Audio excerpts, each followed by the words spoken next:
welcome to Real Talk with Miss Brenda.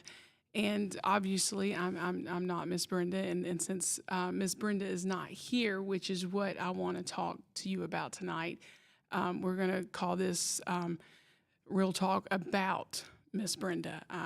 First, want to, as many of y'all know, that Mom passed away December 18th, and so many of y'all have shown so much love and so much, and I've been getting so many texts and on social media, just people asking how we're doing, and so I wanted to spend a little bit of time tonight and talk to you about how we're doing, how we've gotten in this position, and what's next for Real Talk with Miss Brenda, and what's Real Talk with, and what's next just for us as a whole. And so thank you for tuning in and watching tonight. Tonight is we've just passed a month after Mom's passing, and I felt that it was time to just share more with our people, her people, our girls, and just I know just under the situation, we have not been able to share a lot about what happened, and I just knowing how much that many of y'all loved Mom, and I wanted to share some of that with y'all, and I'm going to ask you to as I go through this, be a little patient with me, because one, I don't always talk to cameras, and when I don't talk to cameras, and I feel like that's what I'm doing tonight. But what I know what I'm doing is talking to people that love us and that we love so very much, that we've been called to love on, and that we've been called to with the family. We're Lovelady strong, and I want that to come through tonight. So I'm gonna ask you just love me through it, and let's get. Hopefully you'll get something from it as we go through this. And so a lot of people have asked me, I didn't know Miss Brenda was sick, and Miss Brenda wasn't sick. She didn't seem to be sick. We all know that Mom to be a fighter and someone who just is constantly rebounding, and she might get down for a minute, but she'd get right back up. And so on Saturday, December 7th, I believe it was, she that morning, actually the day before on Friday, she went to the hospital. She went to the doctor's office just to get checked. Her breathing was getting a little labored, and her voice was a little raspier, and she felt that maybe that she might be coming down with pneumonia. She went to the doctor, and he said, "Nope, you don't have pneumonia. That you seem to be okay." He said, but just to prevent the onset, he gave her a little bit of medicine just to prevent that from happening. And me and my siblings were supposed to go to breakfast on Saturday morning, and she called us that Saturday morning, or called me and told me, Melinda, I don't feel good, but I don't feel that bad, so let's just, let me stay in today, and tomorrow morning, on Sunday morning, we can go to breakfast then, and we all, of course, we all agreed, and as always, I talked to her, 6 or 7 times that day, and in fact, at the end of the day, I had called her. And her answer machine picked up, and I thought, you know what, she has gotten out, and y'all know how me and her might fuss at each other just a little bit. So, when her answer machine picked up, and then she interrupted the answer machine, and she was like, "Hello," and I'm like, "You know what, Miss Brenda, I'm glad you answered this phone, because I was fixing to send out a search party for you." And she said, "Oh, no, I haven't left my room all day. I'm feeling better, and I'm looking forward to going to breakfast in the morning." And I'm like, "Okay, well, I'll see you in the morning. I love you. Good night." And it was about 2:30 in the morning. Natasha called me and said that Mom had trouble breathing, and she needed to go to, and that they took her to the emergency room. Well, frantically, I got up and rushed to the hospital, and was in the emergency room with her, and they had given her put the BiPAP machine on her, which is just this heavy duty oxygen mask thing, and her and it wasn't doing what it needed to do, and she had somewhat aspirated, and Jeff and I were the ones that were with her at that time, and the nurse said, I think we're fixing to have to intubate her, and I was like, startled because she just didn't seem to be that bad, but understanding that her breathing was labored, and I'm like, well, she's not going to be okay with this because this is something that she's been scared of, and then I go up to Mom and we start telling her about what's happening, and it happened really fast, and they ended up intubating her, and as we that she was intubated for a few days, and then they tried to take her off, and she didn't rebound from being taken off of it, and it never really fully woke up, and then her breathing declined again, and so they had to put the ventilator on her again, and so at this point we're on December 17th, and I still was holding on to a lot of hope that she was going to be okay. In fact, so this was on Tuesday. So on Monday, there was actually a very large hope sign that came into the thrift store. And if you, our motto was restoring hope, and for, and to me that was, a sign from God that this is what was, that I could hang on to this hope, and my hope was that she would fully recover, and Mom had always again rebounded, so to me it made sense to hang on to that hope, and you might have seen it on Facebook because it was a beautiful sign. We posted it, I posted it on Facebook asking for everyone to pray for her. It was just again beautiful, and to me very significant, and then on Tuesday the doctor explains to us that that her body is getting weaker, and that she cannot sustain the ventilator any longer, and that they needed to take her off, and he wasn't sure wasn't sure if her lungs would survive, so we needed to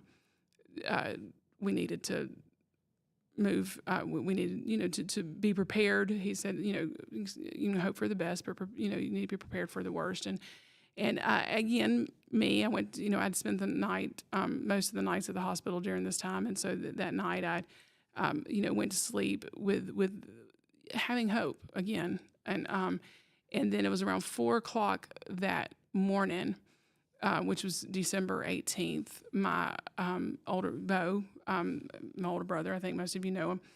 He has this daily devotional book, and he was a couple of days behind on it, and let me get my glasses on here for you, and he was a few days behind on it, and he read December 16th and 17th, and then he was going to put it down for the day, but then he felt a nudge to go ahead and read December 18th, which was that day, so he'd be completely caught up, and December 18th was actually titled Mom's Finish Line, and it was 2 Timothy 4:1-8 that it was referencing to, but it was, I have fought the good fight, I have finished the race, I have kept the faith, and the devotion is about a man named Jeff learning that his mother's health had rapidly declined and that she was passing, and talking about her running the race well. Well, when I read the title Mom's Finish Line, I knew that my hope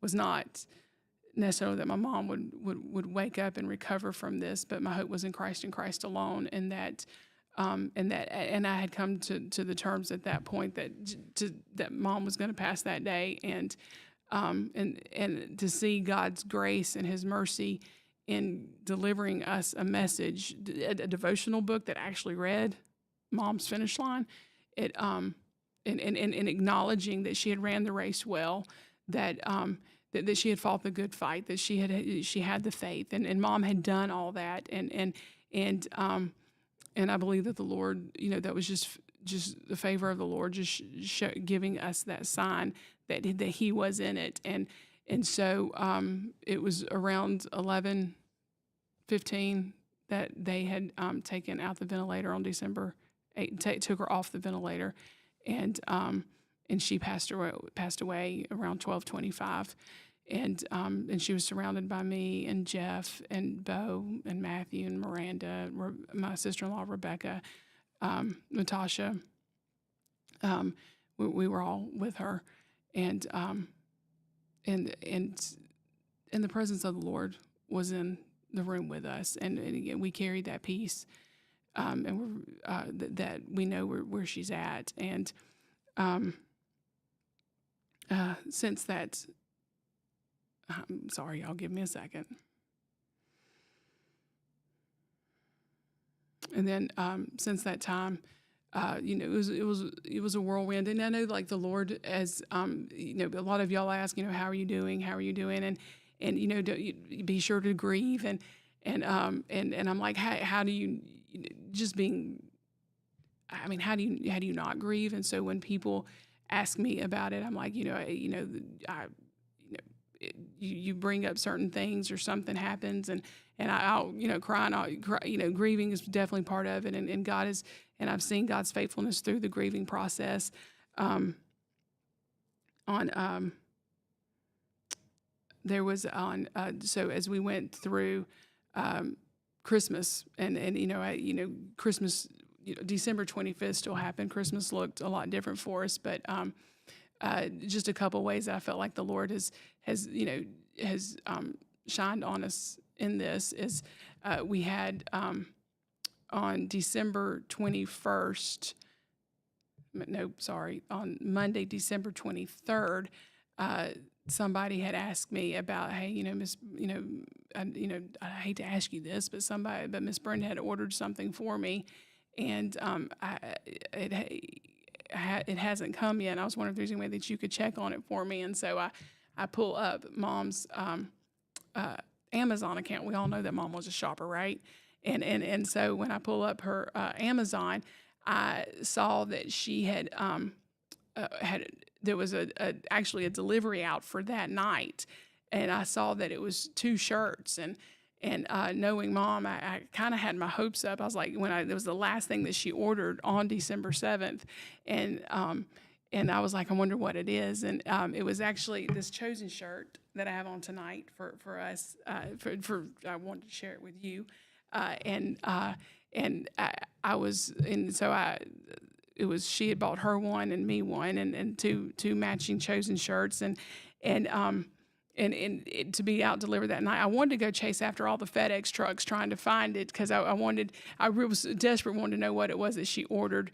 But it so happened that she had told Natasha that she had ordered it, and so we knew but Natasha had forgotten. And it was super sweet that I got to have this shirt, and 1 Peter 2:9 tells us, I wanted to read that for you. 1 Peter 2:9, but you are a chosen people, a royal priesthood, a holy nation, God's special possession, that you may declare the praises of Him who called you out of darkness into His wonderful light.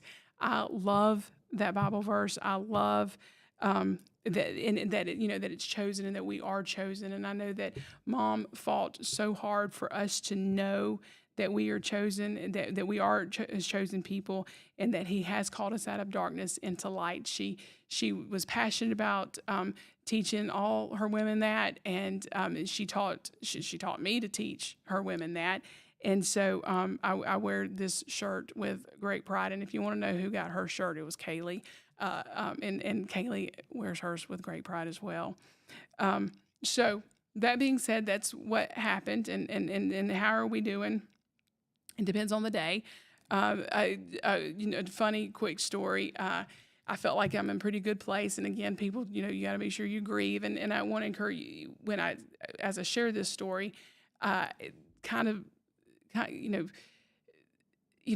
grief hits you, and at any time you don't know when it's going to hit, and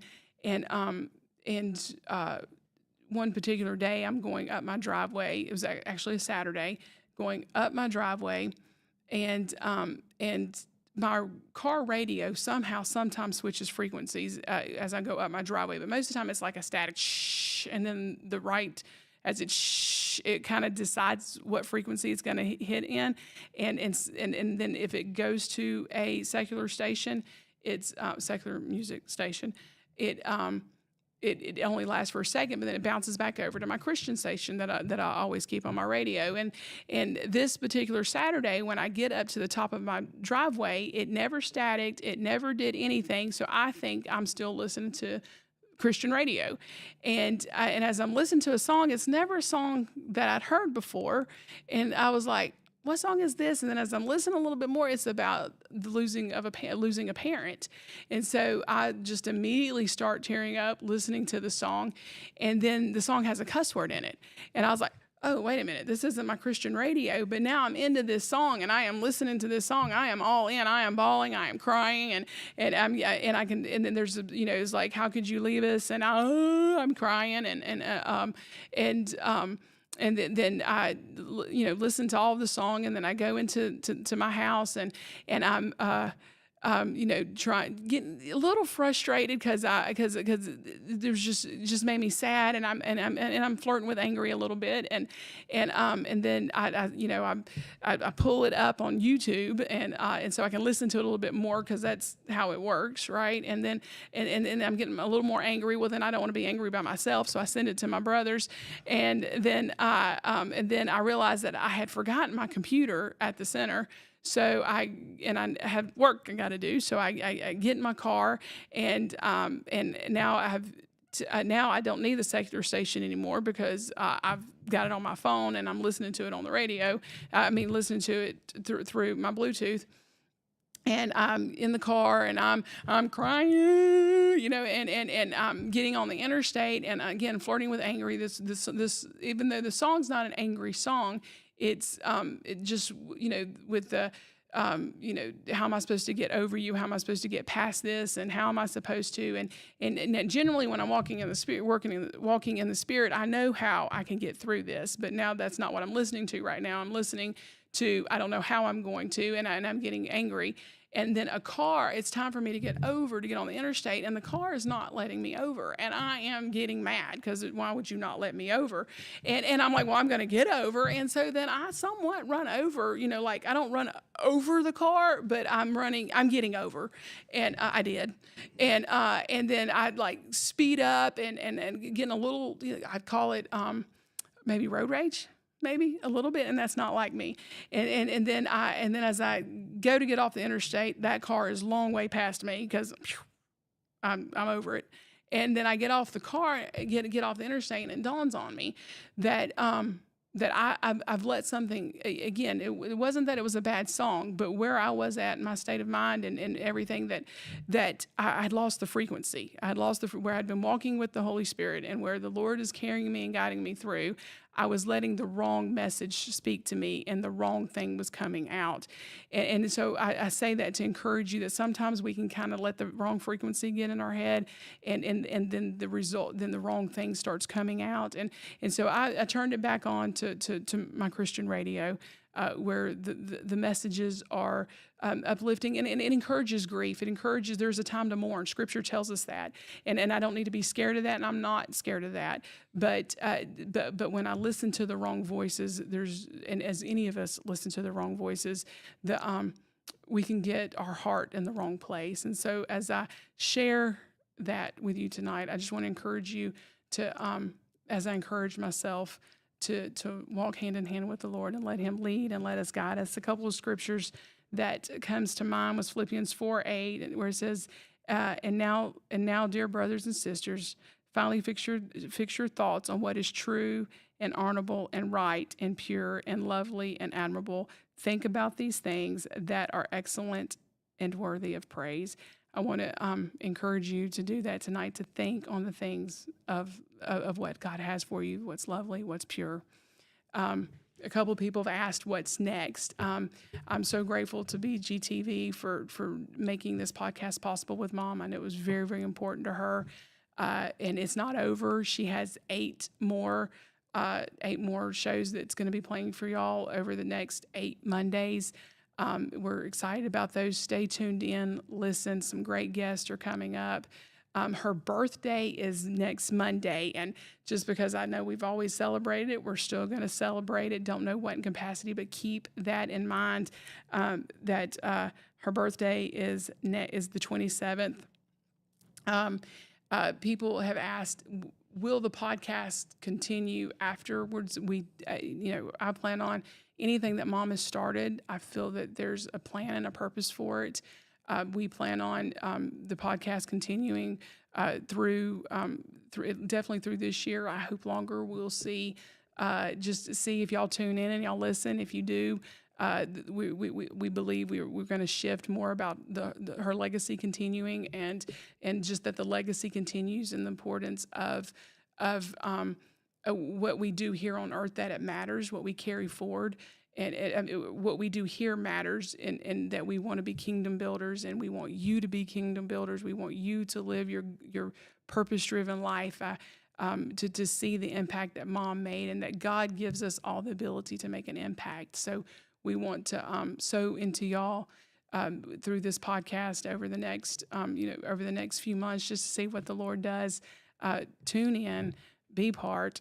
I want to read my notes to make sure that I haven't forgotten anything. Again, anything that Mom has started, we do plan on continuing it as her legacy continues to grow. Thank you so much for tuning in tonight, and I hope you have the very best week.